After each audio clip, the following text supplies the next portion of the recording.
할렐루야. 네, 한 주간 어떻게 지내셨습니까? 험한 세상, 또 많은 문제들이 많은 어려운 때를 살고 지내는데 어떻게 지내셨나요? 우리 하나님을 더 의지하시고 바라보시고 하나님이 주시는 은혜로 인하여 잘 견디고 이기고 지날 수 있기를 축원드립니다. 마음이 무겁고 매 연일 7,000명 이상 확진자가 생긴다 그러고 우리 군산만 하더라도 한 2, 3명씩 매일 그렇게 생기는 거 보니까 많이 어려움들이 있는 것 같습니다. 그러나 우리 마음 가운데 오늘 주님 앞에 나와 예배하는 우리 성도님들 마음에 하나님의 위로와 평안이 가득하게 채워지기를 축복합니다.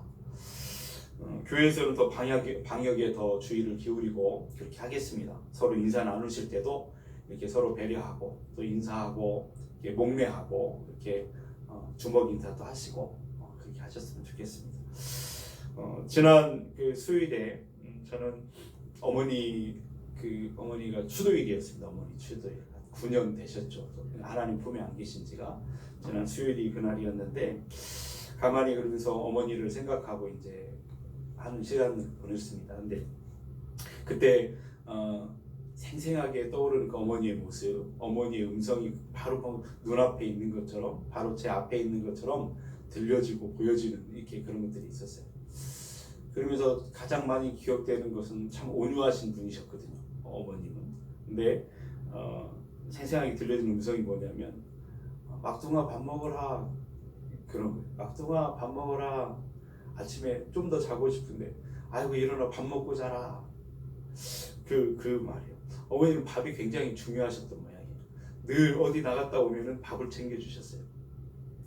친구들하고 먹고 왔다 그래도 밥을 챙겨주셨어요. 먹고 더 먹으라고. 꼭 먹고 배불렀는데 막 본인이 드시던 밥을 숟가락을 턱 떠가지고 제 밥에 탁 얹어주시는 그런 모습. 그러면서 그것을 보게 됐죠. 그러면서 어머니의 밥상은 그의 이름은 이제 밥이지만 사실은 어머니의 사랑이었다라고 하는 것을 다시 한번 이렇게 생각하게 되었죠. 사랑으로 차려진 밥상을 그렇게 그때는 그렇게 감사를 못 느끼고 그렇게 이렇게 먹었던 그런 기억이 있습니다. 어머니의 사랑이 가득 담긴 축복의 식탁이었다라고 하는 것을 다시 한번 생각하면서 또 오늘 말씀을 또 이렇게 준비하게 됐어요. 오늘 예수님께서 제자들과 함께 다락방에서 식사하셨습니다. 그것이 최후의 만찬이라고 우리가 부르는 그런 식탁이었죠. 그런데 그 식탁은 정말 축복이 가득한 식탁이었습니다. 22절 말씀에 보면은 그들이 먹을 때에 예수께서 떡을 가지사 축복하시고 떼어 제자들에게 주셨다 이렇게 말씀하시죠. 예수님께서 이 식탁을 그때 제자들과 함께 나누는 그 식탁을 축복하셨습니다.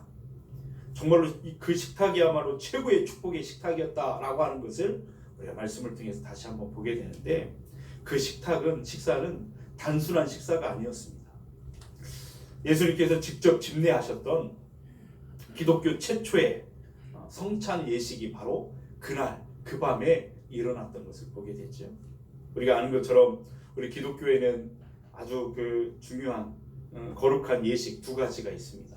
하나는 세례, 성례라고 하는데 하나는 세례, 성례식이 바로 하나는 세례이고 하나는 성만찬인 것을 우리가 보게 됐죠.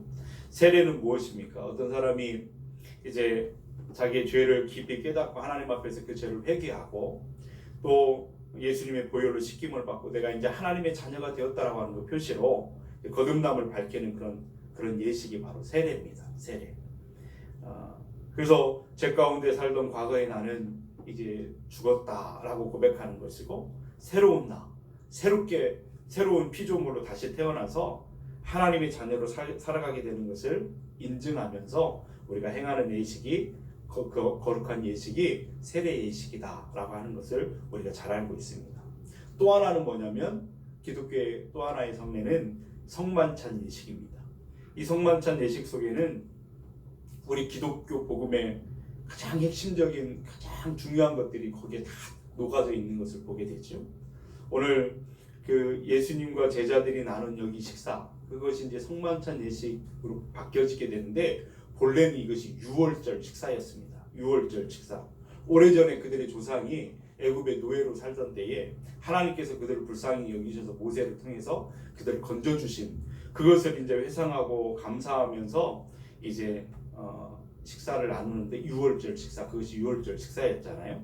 그런데 오늘 본문에 보니까 그 유월절, 본래 유월절 식사였던 전통적으로 내려오던 그런 식사가 이제 기독교의 가장 중요한 성만찬 예식으로 바뀌어지는 그 순간이 되는 것이죠. 역사적인 순간입니다. 그리고 그것을 통해서 우리에게 주시는 복이 얼마나 놀라운 것인가 하는 것을 오늘 말씀은 우리에게 가르쳐주고 있다라고 하는 것이죠. 그렇다면 그 유월절 식사는 어떻게 생겨나게 되었는가 라고 하는 것을 먼저 생각해 볼 필요가 있습니다. 먼저는 출애굽 과정을 통해서 그 유월절 식사가 어떻게 시작되었는지를 우리는 알 수가 있죠. 옛날에 아까도 말한 것처럼 이스라엘 백성들이 애굽에서 노예로 살던 때 400년 넘는 430년 동안 노예로 살던 때에 그들이 너무나 고통스럽고 힘들어서 막 부르짖었어요. 신음하고 고통하는 소리를 하나님이 들으셨죠.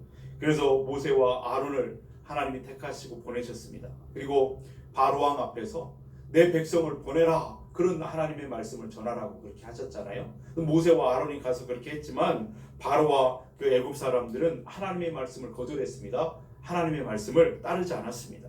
그래서 보내지 않았어요. 그래서 우리가 아는 것처럼 하나님의 말씀, 하나님의 뜻에 거역하고 맞서는 자들에게는 주어지는 것은 하나밖에 없어요. 하나님의 심판만이 주어지는 것이죠. 그래서 하나님께서는 애굽 사람들에게 그 땅에 10가지 재앙을 차례차례 이렇게 내리시게 됩니다. 그때 맨 마지막에 주어졌던 재앙이 뭐였냐면 모든 가정에 처음 난 것들은, 사람이든지 짐승이든지 처음 난 것들은 다 죽임을 받게 되는 무서운 재앙이 그 땅에 내려지게 되었죠. 그러니 그날 밤에 애굽 사람들의 모든 집에는 처음 난 것들은 다 죽임을 당하게 되니 고통, 이렇게 막 울부짖는 소리가 여기저기서 들려요. 탄식하는 소리가 들려지게 되죠. 그런데 이스라엘 사람들이 어떻게 되었냐면 하나님께서 모세를 통해서 이미 말씀해 주셨어요. 어린 양이나 염소를 잡으라고 그랬어요.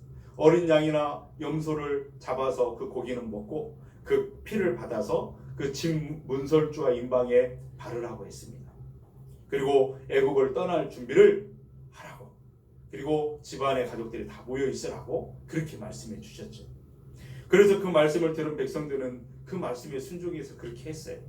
그날 밤에 실제로 하나님의 보내신 죽음의 사자가, 죽음의 천사가 그 땅 가운데 내려오지 않았습니까? 애굽 땅에 와가지고 하나님이 말씀하신 그 피가 발라지지 않는 애굽 사람들의 집에는 하나님의 무서운 진노가, 말씀하셨던 10번째 그 진노가 임하게 되었고, 그 피가 발라져 있는 이스라엘 사람들의 집에는 그 죽음의 사자가 뛰어넘는 패스오버, 뛰어넘는 그런 일이 생겨서 너물월, 그래서 유월절, 그것이 절기가 생겨나게 된 것을 우리가 알고 있습니다. 그날 바로왕이 깜짝 놀랐죠. 정신이 번쩍 드는 겁니다. 계속해서 하나님의 말씀을 거절했던 그가 정신이 번쩍 들어서 자다가 일어나서 막 신하들을 다 불러 모으잖아요. 이 백성을 빨리 내보내라고. 마치 쫓아내는 것처럼 이스라엘 백성들이 그렇게 출애굽하는 그런 장면을 우리는 출애굽기에서 보게 됩니다. 무려 430년 만에 그 노예로 살던 그 땅을 이제 벗어나는 감격적인 그런 순간이 그렇게 기록이 되었죠. 그 이후에 이제 하나님께서는 매년 그때가 되면 이제 절기를, 유월절이라고 하는 그 절기를 지키게 하면서 애굽에서 건져주신 그 하나님의 은혜를 잊지 말도록 이제 그 말씀을 이렇게 하셨어요. 그리고 그때 먹는 음식이 유월절 식사였습니다. 그래서 그 이스라엘 백성들은 매년 유월절이 되면 그때를 기억하면서 식사를 하는 거예요. 유월절 식사를 하게 되죠. 근데 여러분, 가만히 우리가 한번 여기서 생각해 볼 것이 있습니다. 이 유월절 사건이 그날 밤 애굽에서 벗어났던 출애굽 구원의 사건이 이스라엘 백성들에게 정말 근원적인 구원의 역사였는가, 정말 근원적이고 완벽한 구원을 이룬 그것이었는가라고 하는 것입니다. 사실은 그렇지 않죠. 유월절 사건은 완벽한 구원을 그들에게 가져다 준 것은 아니었어요. 다만 애굽의 노예로 상태에 있었던 그들을 잠시 일시적으로 건져내신 그런 사건이었다라고 하는 것을 우리가 알게 됩니다. 그렇다면 질문이 생기죠. 그렇다고 한다면 모든 인생에 찾아오는 죽음과 고통의 문제 앞에서 그것으로부터 완전하게 구원받는 그 구원은 도대체 어떻게 주어지게 될 것인가 라고 하는 것이죠. 그 질문에 대한 대답은 딱 하나입니다. 우리 인생에 고통이 찾아오고 죽음의 문제가 찾아오는 그 근본적인 원인이 어디에 있냐면 죄 때문이라고 말씀하시잖아요. 그 죄의 문제가 해결되기 전에는 온전하고 근원적이고 완벽한 구원은 이루어지지 않는다는 거예요. 그런데 더 큰 문제는 뭐냐면 이 땅에 이 땅에 존재하는 모든 사람들은 아무리 노력을 하고 애를 쓴다 하더라도 자기가 지은 그 죄에 대한 문제를 해결할 능력이 없다라고 하는 것이 더 큰 문제죠. 그래서 어떤 사람들은 역사적으로 보면 지금도 마찬가지, 어떤 사람들은 그 문제를 해결해 보려고 구원을 이루기 위해서 애를 쓰는 사람들이 많습니다. 어떤 사람들은 그 죄를 없이 하려고 선행을 덮어보려고, 선행을 행함으로 공로를 쌓아서 그렇게 구원을 받으려고 애쓰는 사람도 있습니다. 그런가 하면 어떤 사람들은 산으로 가거나 사막으로 가서 은둔 생활을 하면서 금욕 생활을 하면서 그것을 좀 해보려고 애써 봅니다. 어떤 사람들은 돌을 닦는 사람들도 있잖아요. 산 위에서 돌 위에 앉아가지고 이렇게 손을 모으고 이렇게, 그러면서 해탈의 경지를 이루면 뭔가 이룰 것 같은, 극락에 갈 것 같은, 그런다고 해서 제 문제를 해결되는가? 그렇지 않는다는 거예요. 다만 자기가 그것을 위해서 뭔가를 노력하고 애쓰고 있다라고 하는 자기 만족이 주어질 뿐이지 그 죄의 문제가 근원적으로 해결되는 것이 아니라 하는 것입니다. 그래서 그것을 해결할 수 있는 어떤 존재도 이 땅에는 존재하지 않아요. 그런데 그 불쌍한 우리들을 위해서 하나님께서 한 가지 방법, 그 구원의 특별한 방법을 내어주셨는데 그게 뭐냐면 예수 그리스도셨다라고 하는 것입니다. 하나님께서 독생자 예수님을 이 땅에 보내셨습니다. 우리 가운데 보내주셨습니다. 그리고 그 예수님께서는 우리가 짊어지고 있는, 우리가 해결할 수 없는 그 죄의 무거운 짐을, 그 죄악의 짐을 모두 걷어두셨으니 당신의 두 어깨에 짊어지셨습니다.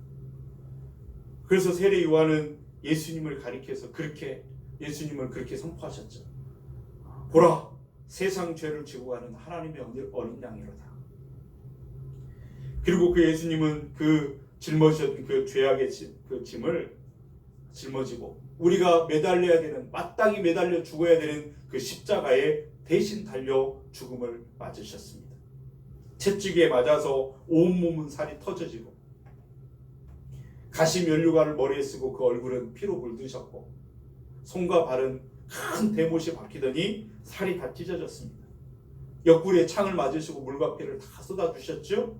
그 모든 것이 다 나를 위한 것이었고 우리를 위한 것이었다 라고 하는 것을 우리는 성경을 통해서 보았고 들었고 믿고 고백합니다. 이렇게 해서 예수님께서는 대신 죽어주신 속죄의 양이 되어주셨다는 것입니다. 오래전에 이스라엘 백성들이 애굽에서 나오던 날 밤에 양이 죽어서 그 피를 문에 바름으로써 그들이 산 것처럼 이제 예수님께서 우리 죄를 짊어지심으로, 그래서 죽어주심으로 우리가 다시 살게 되었다라고 하는 것을 우리가 말씀을 통해서 듣고 고백하게 됩니다. 그래서 예수님께서는 우리를 위해서 보내주신 새로운 유월절 양이 되신 것입니다. 그로 인해서 우리가 온전한 근원적인 구원이 이르게 되었다라고 하는 것을 우리가 믿게 되는 것이죠. 여러분, 그런데 이 엄청난 이야기를 그 전에는 예수님께서 한마디도 안 하셨어요. 그런데 오늘 마지막 이 유월절 식사를 하는 가운데 제자들에게 처음으로 아주 분명하게 그 말씀을 지금 해주고 계시는 것입니다. 더 이상 유월절 식사가 아니라 이제는 나의 찢겨진 몸, 내가 흘리는 그 몸에 흘리는 그 피를 위해서 너희들이 이제 영원하게 지켜야 되는 생명의 식사라고 하면서 주시는 말씀이 오늘 본문에 있는 그런 말씀이라는 거예요. 22절 말씀을 함께 한번 읽어보겠습니다. 22절. 그들이 먹을 때에 예수께서 떡을 가지사 축복하시고 떼어 제자들에게 주시며 이르시되 받으라, 이것은 내 몸이니라 하시고 아멘. 이것은 너희를 위하는 내 몸이라 하시는 그 순간에 주님의 손에 들려있던 그 떡은 더 이상 과거의 유월절 사건을 기억하는 떡이 아닙니다. 이제는 우리를 구원하시는 생명의 떡이 되셔서 그 떡은 실제로 그 다음날 아침에 십자가에 달려서 찢겨 돌아가시는 주님의 몸이 된 거예요. 23절 24절 말씀을 우리 한번 다시 같이 읽겠습니다. 또 잔을 가지사 감사 기도하시고 그들에게 주시니 다 이를 마시매 이르시되 이것은 많은 사람을 위하여 흘리는 나의 피 곧 언약의 피니라. 아멘. 이 말씀을 하시는 순간에 주님께서 나누어 주시는 그 음료는 과거에 애굽에서 나오던 날 밤에 양의 피를 의미하는 것이 아니었습니다. 더 이상 그것을 기념하기 위해서 먹는 유월절 식사가 아니라 이제부터 그 피는 다음날 우리를 위해서 쏟아주시는 그분의 예수님의 피였다라고 하는 것이죠. 그 피가 죄악으로부터 완전히 구원하시는 생명의 피다 하는 것입니다. 예수님께서는 그 피를 마치 생명의 음료처럼 우리들에게 나눠주시고 계시는 것입니다. 이렇게 예수님께서 당신의 찢기신 몸과 흘리신 피를 마치 떡처럼 마치 음료처럼 내어주심으로 먹게 하시고 마시게 하심으로 바로 그 자리에서 기독교에서 가장 중요하게 여기는 성만찬의 식사가 제정되게 된 것입니다. 그래서 유월절 식사가 이제부터는 성만찬 예식이 되어지고 그것을 우리가 이제 따르게 되었다라고 하는 것이죠. 그래서 이 식사는 우리가 빈속을 채우는 그냥 배고파서 그냥 위를 채우는 그런 식사가 아니다는 거예요. 그냥 보통 우리가 식사를 할 때 배고파서 먹는 그런 식사가 아닙니다. 이 식사는 오래전에 그래서 유월절 사건을 떠오르게 하는 그런 식사도 아니라고 하는 것입니다. 이제 이 식탁은 완전히 다르게 그 식탁의 어떤 완전한 식탁의 변화를 가져온 게 됩니다. 죄인을 용서해서 의인되게 하시는 사탄의 종로로 타던 우리가 하나님의 자녀로 바뀌게 되는 죄와 사망과 사탄에서 건져주시는 구원의 식탁이 되었다라고 하는 것이죠.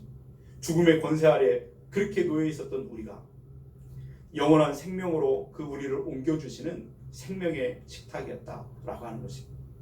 사탄의 손에서 허덕이며 살아가고 있던 우리가 하나님의 영광스러운 아들, 딸이 되게 해주심으로 우리의 존재가 완전히 바뀌어지게 되는 변화의 식탁이 그 식탁이 되었다라고 하는 것입니다. 그 이후로 이제 제자들과 초대교회 모든 성도들은 더 이상 유월절 식사를 하지 않게 되었습니다. 왜냐하면 더 이상 그것은 중요한 문제가 아니었어요. 유월절 식사는 더 이상 그들에게 의미가 없었습니다. 그래서 그때부터 성만찬 예식을 거행하게 되면서 예수 그리스도를 통해서 주시는 그 구원의 은총을 가슴에 새기게 되었다 하는 것이죠. 이제 중요한 것은 유월절이 중요한 것이 아니라 십자가가 중요한 것이고 유월절 식사가 중요한 것이 아니라 우리를 위해서 내어주신 주님의 몸과 피를 기념하는 성만찬이 더 중요하게 되었다 하는 것입니다. 그렇기 때문에 고린도전서 10장 16절 말씀에 보면은 그 성찬의 잔을 축복의 잔이라 이렇게 말씀해 주고 있습니다. 우리 한번 읽어볼까요? 우리가 축복하는 바 축복의 잔은 그리스도의 피에 참여함이 아니며 우리가 떼는 떡은 그리스도의 몸에 참여함이 아니냐라고 하시면서 우리에게 묻고 계시죠.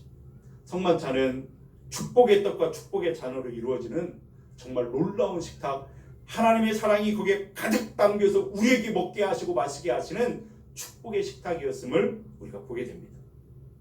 예수님께서 이렇게 당신의 찢겨진 몸과 흘리신 피를 떡으로 음료로 우리에게 주시고 그것을 받아 먹게 하심으로 생명의 그것으로부터 주어지는 생명의 놀라운 복이 우리에게 차고 넘치게 되었다라는 사실을 성경은 계속해서 우리에게 말씀해 주시는데 요한복음 6장에서 그것을 우리에게 아주 분명하게 가르쳐주고 계십니다. 요한복음 6장 35절 말씀 우리 한번 같이 읽어보겠습니다. 예수께서 이르시되 나는 생명의 떡이니 내게 오는 자는 결코 줄이지 아니할 터요 나를 믿는 자는 영원히 목마르지 아니하리라. 아멘. 6장 53절에서 57절 말씀 한번 같이 읽겠습니다. 예수께서 이르시되 내가 진실로 진실로 너희에게 이르노니 인자의 살을 먹지 아니하고 인자의 피를 마시지 아니하면 너희 속에 생명이 없느니라. 내 살을 먹고 내 피를 마시는 자는 영생을 가졌고 마지막 날에 내가 그를 다시 살리리니 내 살은 참된 양식이요 내 피는 참된 음료로라. 내 살을 먹고 내 피를 마시는 자는 내 안에 거하고 나도 그의 안에 거하나니 살아계신 아버지께서 나를 보내심에 내가 아버지로 말미암아 사는 것 같이 나를 먹는 그 사람도 나로 말미암아 살리라. 아멘, 할렐루야. 너무 분명하게 우리에게 그것이 무엇을 의미하는지, 그것을 먹고 마시는 자에게 어떤 축복이 주어지는지를 너무나 분명하게 우리에게 가르쳐 주십니다. 그러므로 우리가 성만찬 예식을 정말 소중히 여기고 그것에 감격으로 참여하는 사람들이 되어야 된다 하는 것이죠. 사실 초대교회에서는 매 예배 때마다 말씀과 더불어서 성만찬이 계속해서 같이 합쳐져서 그것을 이제 지키고 있었습니다. 그러다가 이제 성만찬 그것이 미신적인 어떤 요소들이 이렇게 들어오면서 또 말씀이 약화되고 그러면서 종교 개혁 시대에 쯔빙글리에 의해서 성만찬 예식이 사라지고 거의 사라지면서 말씀 예전만 강하게 이제 나타나게 된 걸 보게 돼요. 그래서 1년에 2번 그렇게 정해지게 되었죠. 그래서 이제 과거에는 그래도 1년에 2번씩 그렇게 지키면서 형식적으로 그렇게 된 것을 보게 돼요. 그러다가 요즘에는 성만찬 예식을 회복해야 된다. 그 눈에 보이는 그 예식, 말씀 예전과 더불어서 그것을 통해서 감격이, 또 우리가 한 형제임을 거기서 이제 경험하게 되는 놀라운 식탁이기 때문에 그것을 매주일 드려야 된다. 이런 운동들이 막 일어나고 있어요. 그래서 총회에서도 뭐 교육을 하게 되면 계속해서 그것을 그렇게 하라고 그렇게 요구를 하죠. 그래서 우리는 이제 1년에 4번 드리기 위해서 이제 또 계획을 세우고 했지만 목표는 한 달에 한 번입니다. 목표는 한 달에 한 번은 해야 되겠다. 이런 생각을 또 하게 돼요. 근데 갑자기 한 달에 한 번 하면 너무 부담스럽기도 하고 너무 또 이제 그것이 또 이제 교육이 안 되면 또 힘들어지죠. 그래서 일단은 4번, 그리고 좀 더 6번, 그러면서 많아지게 할 겁니다. 그렇게 할 건데, 그래서 말씀과 성만찬의 균형을 이루고 거기서 주시는 하나님의 은혜를 함께 나누도록 그렇게 할 거예요. 그러면서 우리가 성만찬에서, 우리도 1월달 첫째 주에 성만찬을 우리가 지금 하려고 하잖아요. 그때 미리 제가 말씀드리는 것은 그것을 준비하는 거예요. 그 주님의 몸과 피를 받고 주님과 연합하고 우리가 한 형제인 것을 확인하는 그런 놀라운 감격을 위해서 준비하고 그렇게 하는 것이죠. 그래서 그렇게 하기 위해서 하는 거예요. 그 교회 다니는 어떤 사람들 가운데 그 신앙과 행위에 있어서 어떤 문제가 범죄하게 되면, 교회 안팎에서 큰 문제를 일으키게 되면 교회에서는 그 사람을 이제 책벌을 하게 되잖아요. 그때 어떤 그 책벌 가운데 건증하는 것 가운데 하나가 뭐냐면 수찬정지라고 하는 게 있습니다. 수찬정지.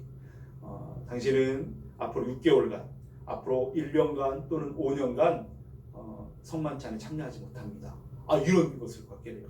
그러면 성만찬에 담겨있는 놀라운 축복이 무엇인가를 아는 사람은 이것이 큰 충격이 되는 거죠.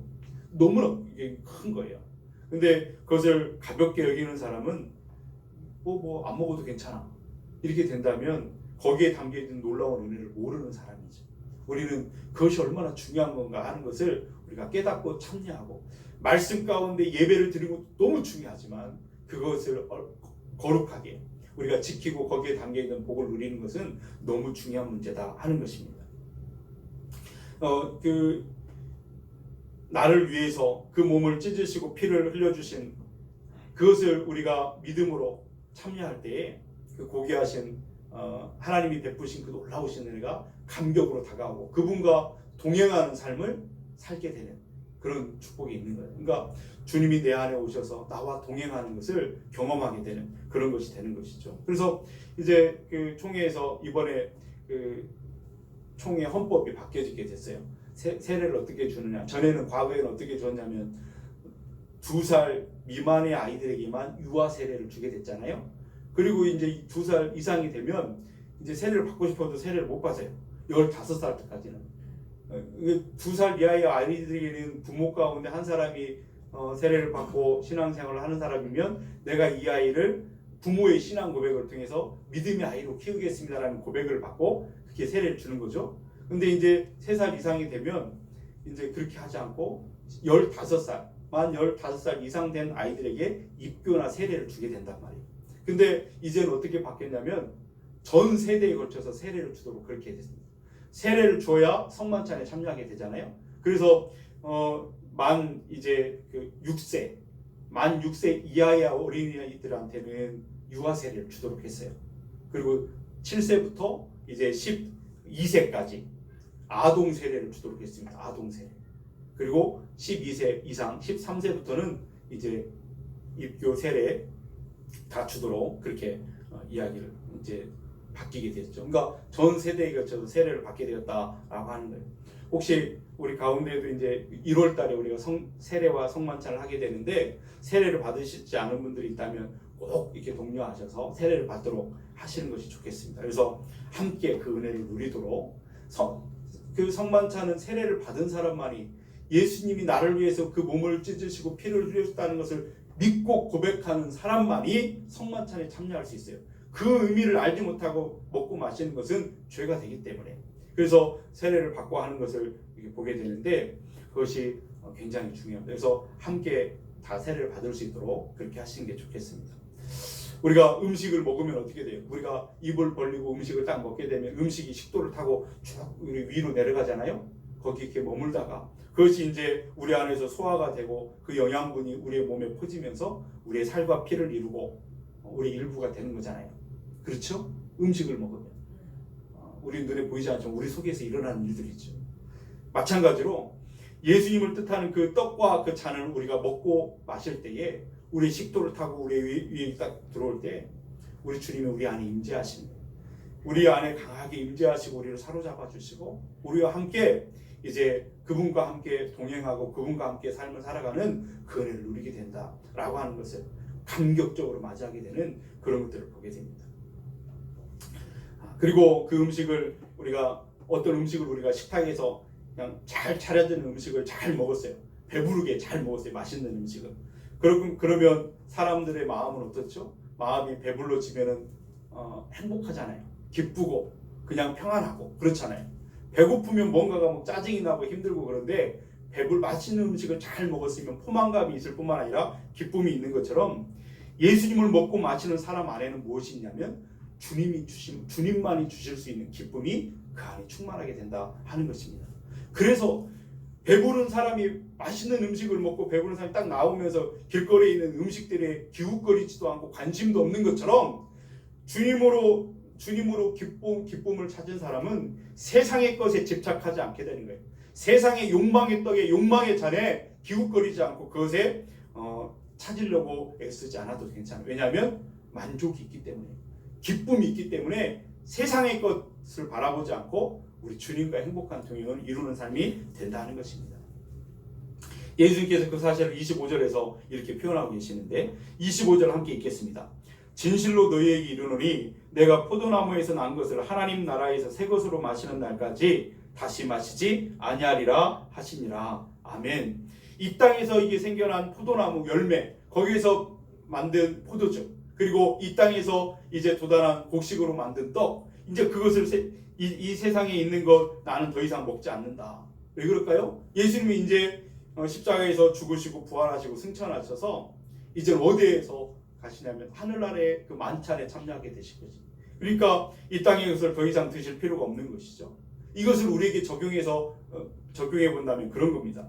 하늘로부터 오신 그 우리의 생명의 떡이신 예수님을 우리가 먹었기 때문에 이제 우리는 우리에게 주어진 삶을 살 때에 이 땅의 것들의 욕망의 어떤 잔이나 욕망의 떡이나 세상의 것들에 집착하고 그것을 가지기 위해서 몸부림치지 않아도 하늘의 것들을 바라보면서 만족하고 기뻐하며 하늘의 식탁을 영원한 연옥에 우리에게 베푸실 그 식탁을 바라보며 살게 된다 하는 것입니다. 그 기쁨과 그 감격과 그 주님과의 동행을 경험하시는 저와 여러분이 되어야 될 줄 믿습니다. 이미 우리는 성찬에 세례를 예수님을 고백했고 성만찬에 참여했고 또 참여하게 될 것인데 그것이 우리에게 주어졌음에도 불구하고 그것을 경험하지 않고서는 여전히 세상 것에 집착하고 갖지 못한 것에 불평하고 불만하고 그렇게 살아갈 수밖에 없는 거예요. 그러므로 여러분 우리는 하나님의 것으로 만족하고 기뻐하는 사람들 되었으니 그분으로 만족하고 충분한 그 만족을 누리시는 저와 여러분들 될 수 있기를 축복합니다. 주님으로 주님으로 배부르시는 성도님들 되기를 바랍니다.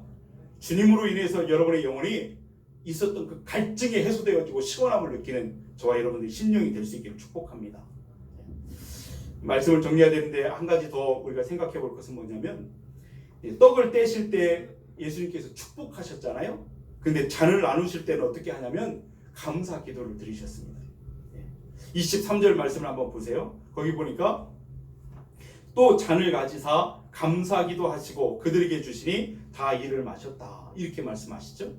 감사 기도를 하셨답니다. 이때 사용된 그 헬라어 단어가 유카리스테오라고 하는 단어입니다. 유카리스테오. 이 단어가 이제 유카리스트라고 하는 말로 이렇게 바뀌게 됐어요. 유카리스트라고 하는 말은 큰 커다란 감사라는 뜻입니다. 성만찬을 가리키는 것이죠. 근데 이게 무슨 의미냐면 이 성만찬이 축복의 식탁임과 동시에 또 하나 가르쳐 주는 건 뭐냐면 감사가 없이는 참여할 수 없는 식탁이다라고 하는 것을 우리에게 가르쳐 주고 있습니다.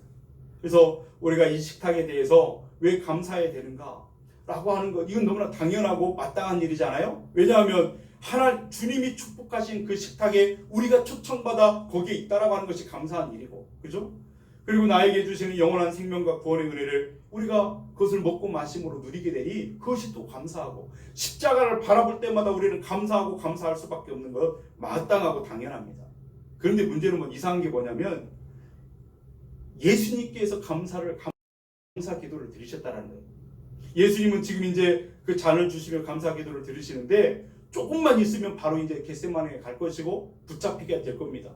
여기저기 끌려다니면서 재판을 받게 될 거예요. 그러면서 모욕과 멸시천대를 받게 될 것입니다. 침뱉음을 당할 것이고 뺨을 맞을 것이고 고통을 받게 될 거예요. 살이 찢어지고 피를 흘리며 십자가에 매달려 고통스럽게 죽게 될 것입니다. 내일 그렇게 될 것입니다. 그런데 주님은 그것을 모르시는 것이 아니에요. 너무나 잘 알고 있었음에도 불구하고 그때 그 식상에서 감사 기도를 드렸습니다. 어떻게 그렇게 할 수 있었을까?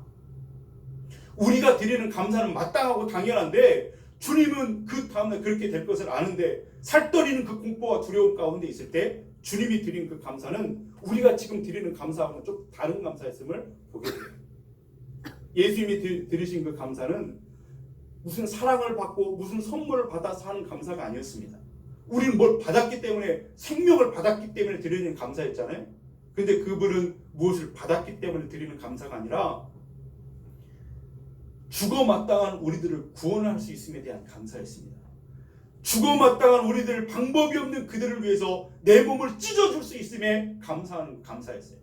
그들을 위해서 내 몸에 피를 쏟아줄 수 있는 것에 대한 감사가 그분의 감사였음을 우리가 보게 되죠. 그래서 여러분, 이 감사는 사랑하고 베풀 수 있음에 대한 감사를 드리고 있는 것을 봅니다. 그래서 주님이 그때 드린 그 감사는 세상에 존재하는 모든 감사들 가운데 가장 아름답고 가장 거룩하고 가장 최고의 감사였던 것을 보게 되죠. 저와 여러분의 감사가 주님 닮은 감사가 될 수 있기를 바랍니다. 예수님께서 그런 감사를 하셨다면 이제 우리 차례죠. 그 마음을 우리에게 다 쏟아주시고 그 마음으로 그 십자가를 지신 그 은혜를 우리에게 주셨는데 우리가 그것을 얻었다면 이제 이 땅을 살아가면서 나는 어떻게 주님을 감사해야 될까? 우리는 늘 그것을 생각하며 풍성한 감사를 주님 앞에 드려야 될 줄로 믿습니다. 2주 후에 이제 다다음 주에는 성찬들을 우리가 맞이하잖아요. 우리를 그렇게 사랑하시기 위해서 오신 주님, 우리는 어떻게 주님께 감사하며 예배해야 될까? 하나밖에 없는 아들을 나를 위해서 보내주신 그 하나님 아버지 앞에, 그래서 이 땅에 오셔서 내가 져야 되는 그 십자가에서 모든 죄를 짊어지고 대신 죽어주신 예수님, 그분을 믿게 하시고 또 그래서 주님을 영접하게 하셔서 구원받게 하시는 성령 하나님, 그 삼위일체 하나님 앞에 우리가 온 마음을 다해서 최선을 다해서 예배하고 경배하는 그런 성탄절을 우리가 맞이할 수 있기를 주님의 이름으로 축원드립니다. 그냥 매년 돌아오는 성탄절이 되어서는 아니고 정말 나를 위해서 모든 것을 내어주셨던 그분 앞에 나의 모든 온 마음을 다해서 경배하고 예배하는 그런 모습이 우리가 되어야 될 겁니다. 그 예수님의 그 사랑의 그 모습이 이런 예를 통해서 나타나면 더 이해가 쉬울까요? 어떤 가정에 아들이 있었습니다. 홀어머니 밑에 아들이 있었어요. 근데 그 아들이 어려서부터 막 말썽을 많이 피워요. 가출도 하고 뭐 못된 짓도 하고 도둑질도 하고 깡패 노릇도 하고, 그냥 어머니가 속이 문드러지는 거예요. 그 아들 때문에 감옥도 드나들고 안방 드나들듯이 감옥도 드나들고 어머니가 뼈가 막 녹아지는 것 같은 그 고통이 그 아들을 키우면서 있었습니다. 그런데 그 아들의 뒷바지를 그냥 몸이 으스러지도록 하던 어머니가 이제 세상을 떠나는 순간이 되었어요. 세상을 떠나는 병원에서 힘겨운 숨을 한숨 내뱉고 있는데 아들이 그때 돌아왔어요. 돌아와가지고 엄마 하면서 이제 손을 잡는데 어머니 손이 이미 힘이 쫙 빠져있는 상태죠. 그 어머니가 그 아들의 목소리를 듣고 마지막으로 눈이 땡땡 부었는데 눈을 힘겹게 떠가지고 그 아들을 바라보려고 합니다. 그러면서 그 아들에게 힘겹게 한마디를 내뱉는데 그 말은 이런 말이에요. 아들아, 네가 내 아들이어서 정말로 행복했단다. 내 아들이 되어줘서 너무나 고마웠어. 그리고 숨을 거두는 거예요. 여러분, 그것이 그 어머니의 감사는 아들이 무슨 효도를 받아서 아들에게 무슨 사랑을 받고 선물을 받아서 드리는 감사가 아니었어요. 아들을 아무 조건 없이 사랑할 수 있는 것에 대한 감사였던 거죠. 네가 내 아들이어서 행복했다. 뭔 행복한 일이 있었어요. 그런데 사랑을 베풀죠. 그것이 하나님이 우리를 사랑하신 그 사랑과 비슷한 거예요. 마치 집을 나간 탕자가 집에 돌아왔을 때 아버지가 막 신발이 벗어지더니 막 달려가가지고 끌어안고 눈물을 흘리면서 그 얼굴에 볼을 비비대면서 그 마음속에 그러지 않았겠어요? 고맙다. 살아 돌아와줘서 고맙다. 다시 내게 돌아와줘서 고맙다. 그 아버지가 흘리는 눈물과 그 감사는 아들을 사랑할 수 있게 된 것에 대해서, 아들이 다시 살아 돌아온 것에 대해서 하는 그런 감사였죠. 주님이 그런 마음으로 우리를 그렇게 사랑하신다 하는 것입니다. 당신의 몸과 피를 내어주시는 주님께서 그렇게 감사하셨다면 이제는 그 엄청난 은혜를 우리가 입었고 입고 있고 입을 것이니 그 죄를 용서받고 사망에서 생명으로 옮겨지고 하나님의 자녀된 우리가 우리 차례입니다. 그분 앞에 감사할 것은 우리가 감사할 차례가 되었으니 이제 세상의 것에 집착하지 않고 주님 한 분만으로 만족하고 그분을 후회 없이 찬양하고 예배하는 주의 성도들이 될 수 있기를 주님의 이름으로 축원드립니다. 그리고 우리를 위해서 이미 예배하신 그 천국의 하늘나라의 그 식탁을 믿음으로 바라보면서 우리가 살아가야 될 줄로 믿습니다. 그때 다락방 만찬에서 그때에는 예수님과 12명의 제자들만 모여서 그것을 했어요. 이제 장차 하늘나라의 만찬에서는 예수님으로 구원받는 모든 사람들이 다 함께 모여서 만찬을 이루게 될 것입니다. 그런데 다락방 만찬에서는 가짜였던 가룟 유다도 거기에 참여할 수 있었어요. 그런데 하늘나라 그 식탁에 우리가 가게 되면 가짜는 올 수 없는 곳이 될 겁니다. 진짜 구원받은 그리스도인들만 앉게 되는 참여하게 되는 그런 식탁이 될 것이니 우리 금강의 모든 가족들이 그 거룩하신 그 십자가의 은혜를 깨닫는 진짜 그리스도인들이 되어서 그 만찬에 함께 다 참여하는 분들이 될 수 있기를 축복합니다. 한 사람도 나고자가 없기를 바랍니다. 그래서 정말로 가슴이 아파야 돼요. 교회의 문턱을 드나들고 예배를 한 번이라도 드렸던 사람들이 예배를 멈추고 있는 사람이 있다면 우리가 함께 마음을 아파하면서 주님의 마음으로 그들을 위해서 기도하고 찾아가고 전해야 돼요. 다시 돌아오도록 하나님 품에 오도록. 이것이 주님의 마음인 줄로 믿습니다. 그래서 제가 하루도 빠짐없이 기도하는 것 가운데 하나는 뭐냐면 예배를 쉬고 있는 분들이 제가 새벽에 이제 기도할 때도 새벽 나오신 분들을 위해서 기도하고 가장 먼저 예배를 쉬고 있는 분들 그들이 이름 불러가면서 기도하고 성도들을 위해서 기도하고 기도하는 그 순서가 그렇게 돼요. 여러분도 기도해 주시길 바랍니다. 지금 우리 구역에 우리 여전도의 남성교회 지금 있어야 될 그 사람이 있어야 될 그 자리에 있지 않은 사람이 있다 보면 그 사람을 가슴에 품고 기도하신다면 그게 주님의 마음인 줄로 믿습니다. 주님이 영광 받으신 일이 될 줄로 믿습니다. 하늘의 영광에 참여하는 그 하나님께 이제 감사를 고백하는 삶 가운데 하나가 뭐냐면 그 일이 하나님 앞에 드리는 감사가 된다라고 하는 거예요. 그들을 위해서 그 복음의 빛을 비춰내는 그 일, 하나님 앞에 온 마음을 다해서 예배하는 그 일은 바로 그렇게 드려지는 것이 될 줄로 믿습니다. 오늘 저와 여러분이 하나님의 놀라우신 은혜를 받았으니 감사하며 주님과 동행하는 삶이 되기를 주님의 이름으로 축원드립니다. 기도하시겠습니다.